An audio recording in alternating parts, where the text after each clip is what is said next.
or how to find the radian value for the inverse tangent of the square root of 3.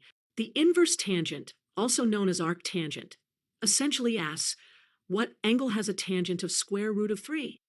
Remember, the tangent of an angle in a right triangle is defined as the ratio of the side opposite the angle to the side adjacent to the angle.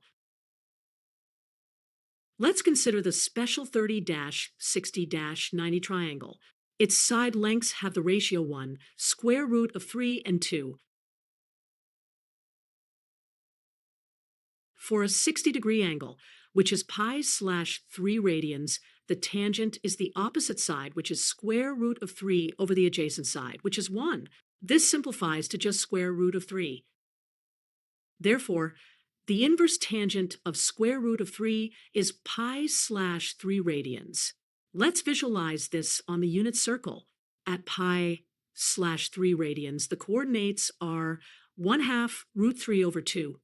Tangent is y over x, which is root 3 over 2 divided by 1/2, giving us root 3, which confirms our result.